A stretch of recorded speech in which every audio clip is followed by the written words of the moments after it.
Ang hirap magpatawad sa mga taong hindi naman humihingi ng tawad in the first place. How could you forgive people who hurted you na never namang na-guilty sa kung anong ginawa nila? Dito mo makikita na lahat ng kasikatan, it will be all meaningless. Kahit na pag nakita mo, ay, bakit itong tao na to, nasa kanya ng lahat, pero naranasan niya yun.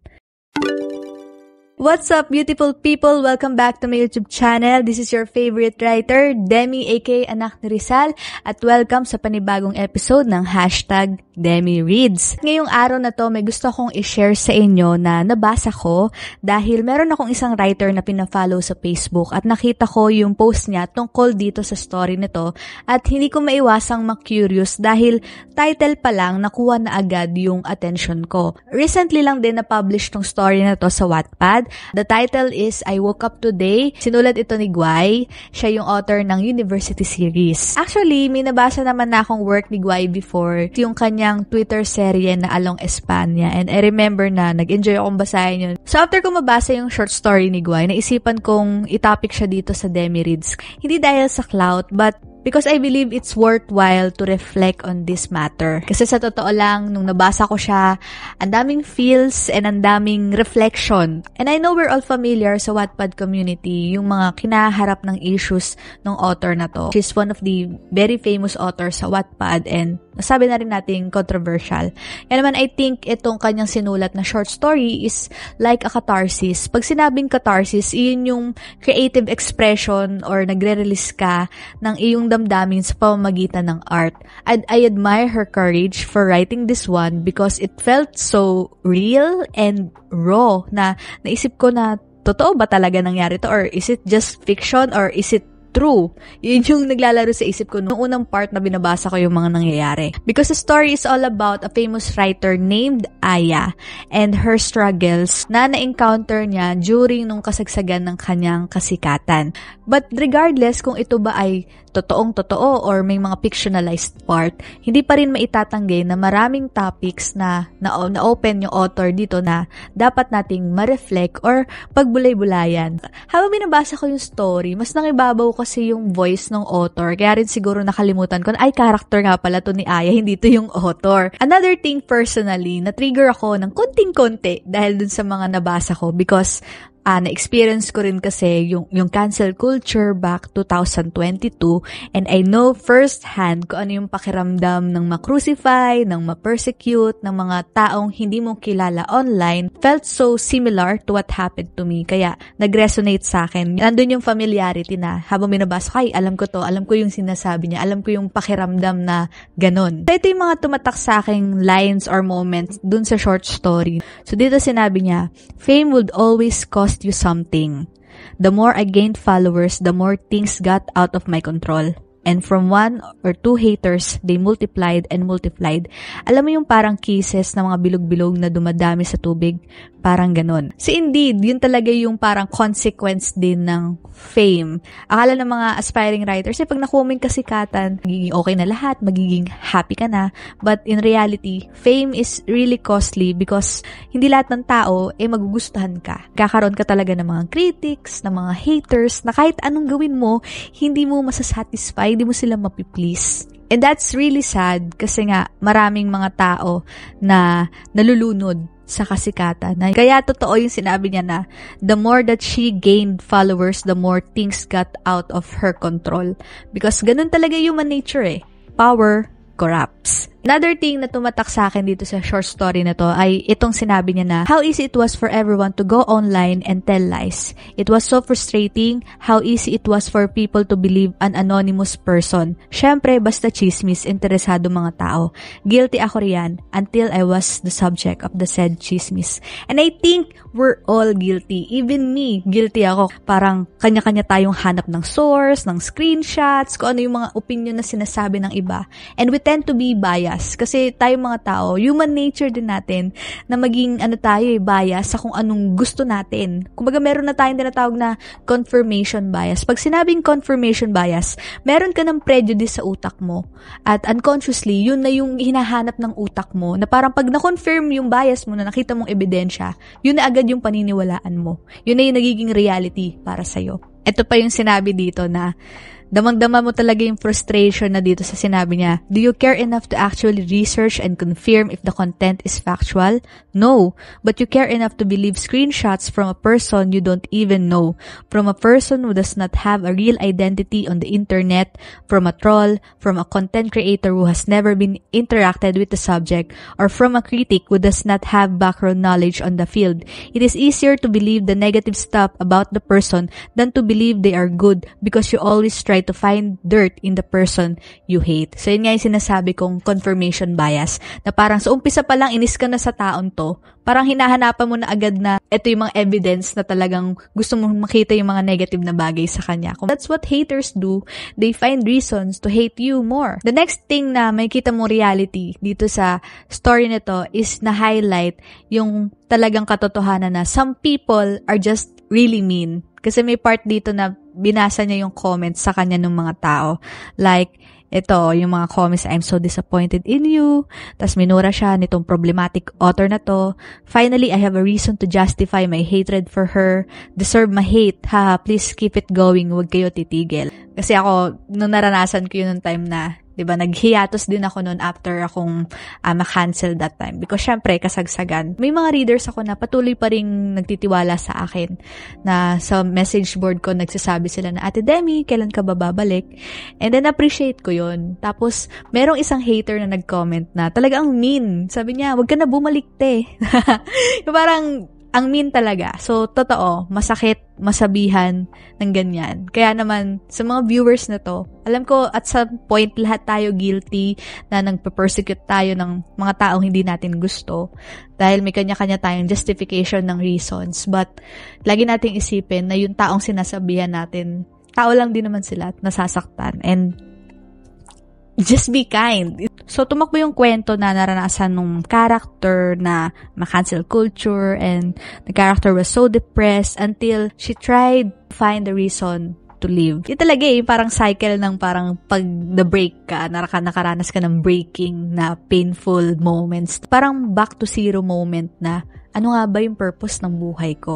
Lahat tayo dumadaan sa mga pagsubok. At pag na-down ka, para pag na-hit mo yung rock bottom, kailangan kasi mag-rise up ka ulit. Hindi pwedeng hindi At ang una mong hahanapin palagi, ano ba yung dahilan kung ba't nandito ako sa mundo? And another reflection din ng character sa story is yung social media is fake. Kasi dito sinabi niya, they are all just fake personalities anyway. I would always tell myself, even if they are real people behind the screen, their profile online doesn't matter.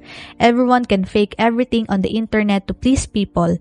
Everyone can act differently online and in real life. And yeah, that's totoo. Hilig tayo mag-idolize ng mga internet personalities, ng mga celebrities, influencers, without us knowing na itong mga tao na to, ito lang pinapakita nila sa mundo, sa social media, sa screens natin, pero hindi natin alam lagi yung behind the scenes. And gusto ko yung reflection ng character na, and real life mattered more to me. I started appreciating little things, my circle of friends, my real experiences, traveling, all the laughter I shared with the people who surrounded me made life worth living. Minsan yun lang naman din ang kailangan natin sa mundo, yung mag-unplug mula sa social media. Kasi nakakalimutan natin, ay, ito nga pala yung reality. At dun mo makikita na, ano ba yung nagmamatter talaga?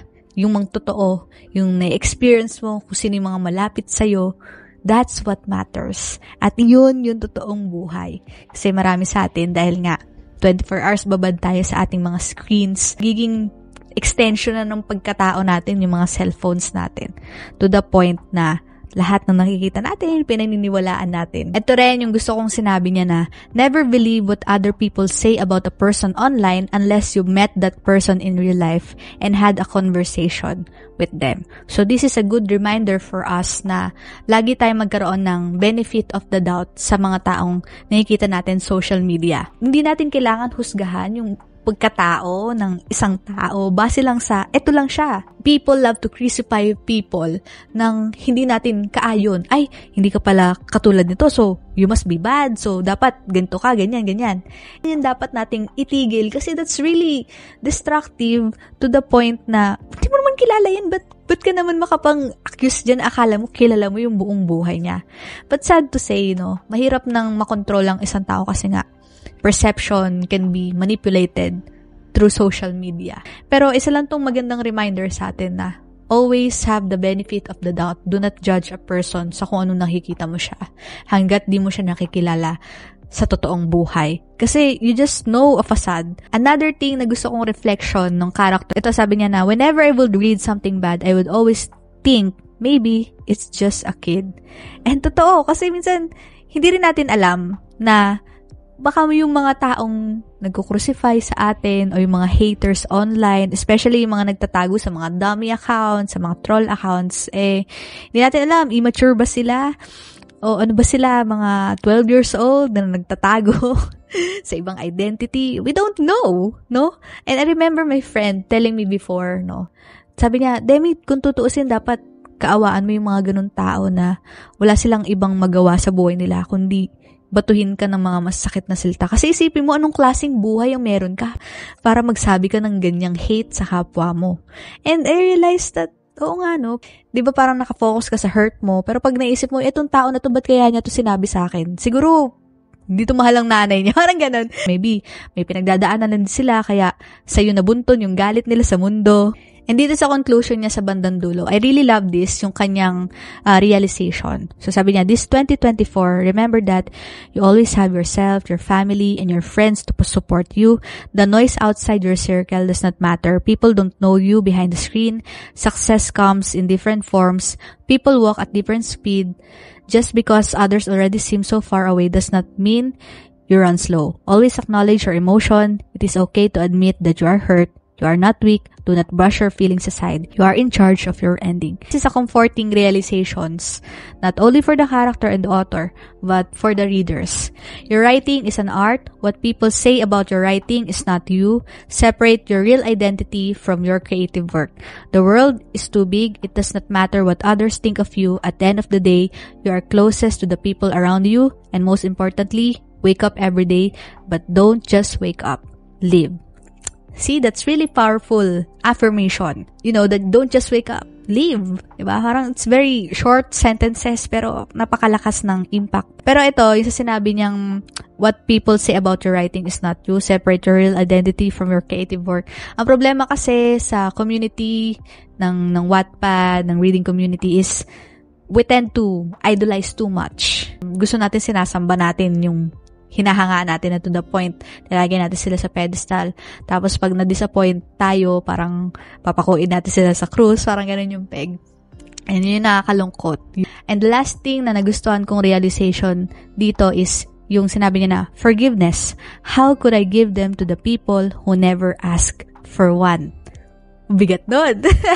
Ito talaga yung parang right in the feels na naranasan ko nung time na yung sa experience ko naman din. Parang, totoo yun. Kasi, ang hirap magpatawad sa mga taong hindi naman humihingi ng tawad in the first place. How could you forgive people who hurted you na never namang na-guilty sa kung anong ginawa nila?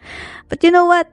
The Lord is good. Kasi nung sinurrender ko sa Kanya, sabi ko, Lord, I surrender this hurt to you. I forgive those people who hurted me kahit hindi sila humingi ng sorry sa akin. But then, eto, testimony to. 1 year later, I encountered the person na isa sa mga nambash sa akin. And he said sorry. And that was, parang galing. Ang galing, Lord. Kasi hindi ko naman hiningi. So, forgive people. Forgiveness is not easy. Forgiveness kasi ginagrant sa atin ng Lord. Kaya dapat i-grant mo din siya sa mga tao na hindi deserve. Kasi tayo mismo hindi natin deserve ng forgiveness kasi nagkakasala tayo sa lahat ng pagkakataon. And we're not perfect. We all make mistakes. But when we humble ourselves, hindi ka naman tatalikuran ng Diyos kapag nagpakumbaba ka eh. Ililigtas ka niya mula sa mga kaaway mo. And that is exactly why naisipan kong gawa ng Demi Reads tong video na to because it all leads down to many spiritual reflections. Alam mo yung short story lang siya, pero para sa akin, ang dami mong reflection na makukuha dito. So unang-una nga, just be kind. No? Kung sino ka man, nanonood dito ngayon, sabi ko nga, lahat tayo guilty, naging naging persecutor din tayo, naging basher din tayo, naging hater din tayo. But at the end of the day, be kind. Being kind online will cost you nothing. Mahilig kasi tayo dun sa part na, yung maghiganti. No. Wala kayong mapapala sa paghihiganti. You will reap what you sow. You will get what you give. So if you give hate, you will receive hate. But if you give love, you will get love. The next realization is, ayun nga, the reality of idolatry. Let's stop idolizing people too much. Let's stop idolizing our talents, our stories, because sa totoo lang, idolatry, naku, ayaw na ayaw yan ng Diyos. Kasi 'di ba nasa 10 commandments yon na wala kayo ibang magiging Diyos, kundi ako lang, sabi ni Yahweh. And akala ng mga tao, yung mga Diyos-Diyosan lang yung mga santo, ganyan. Hindi. Yung mga Diyos-Diyosan, minsan yung sarili natin. Minsan yung mga idol nating magagaling. Minsan yung pera, trabaho. Ako naniniwala na pag nalulung ka kasi sa idolatry, i-humble ka ng Lord eh. Kaya, nangyayari yung mga masasakit na experiences sa buhay natin para bumalik tayo. And, ayun yung isa sa mga gusto ko dito na realization is kasi yung protagonist dun sa story. Naranasan niya na parang tinalikuran siya ng mga fans niya, tinalikuran siya ng mga friends niya kasi naniwala dun sa mga rumors sa kanya. Kasi sabi ko, Lord, dito makikita, dito papasok sino ang hindi mangiiwan sa'yo. Kasi sa mga darkest moments, dun papasok ang Lord. Kasi meron ditong part na medyo sensitive na, parang nag-attempt na yung character na mag-suicide. And meron part na someone, please save me. And yun nga, yung kuya niya yung nakausap niya na muntik na niyang magawa yon. Dito mo makikita na lahat ng kasikatan, it will be all meaningless kahit na sobrang sikat mo na. Ito yung magandang reflection para sa mga writers na katulad ko, aspiring writers na nangangarap na sumikat, na marating yung rurok ng tagumpay. Na pag nakita mo, ay, bakit itong tao na to, nasa kanya ng lahat, pero naranasan niya yun? Kasi, hindi iyon yung totoong makakapag-satisfy sa atin. Ngayon, dito sa story na to, yung writer, yung protagonist, dumating siya sa point na na-hate niya yung pagsusulat. And that is really, really sad. And I believe nangyayari yun sa totoong buhay. Maraming mga manunulat, maraming mga artist na kinamuwian yung gift na binigay sa kanila ng Diyos dahil nalunod sila sa kasikatan, dahil sa mga haters. Pero ako naniniwala na gift sa'yo ng Lord yun eh. Gift sa'yo ng Lord na magsulat. Gift sa akin ng Lord yung magsulat. Dumating din ako doon nung na-cancel ako. Parang, di na ako makakapagsulat. So, I'm really sad. And, ang tagal ko din nag-struggle sa writer's block. But recently, ni-recalibrate ko yung purpose ko. Sabi ko, Lord, binigay mo sa akin tong pagsusulat. So, with or without readers or the support of many people or many adoring fans, I will write kasi bigay mo sa akin to. So, I think that is worth reflecting na bilang isang manunulat, ay, put aside muna natin yung spiritual perspective. Ikaw, mahal mo yung pagsusulat since bata ka pa. But what really matters, paano mo mababalik yung joy na yun? With or without the applaud of many people. It will be you and your dream and your talent just because you love doing it. And I think that's really tragic. Iniwan mo yung pangarap mo, iniwan mo yung passion mo just because people broke you. Iyakap dun sa mga taong nakaranas ng ganun. Mahirap yun, sobrang hirap. Ako personally naranasan ko yun, parang wala nang purpose yung buhay ko, ganun. Pero alam nyo, pag bumalik kayo, pag pinokos nyo yung eyes nyo sa isa na lumikha sa inyo, na nagbigay sa inyo ng talent nyo, trust me, yung mga haters na yan, mababaliwala sila kasi hindi ka na nakapokus dun eh. Kasi nga, yun din yung cause ng fame, nagiging people pleaser ka na. But if you strive to please only one, the only one, you will not please man. You choose to please God rather than men.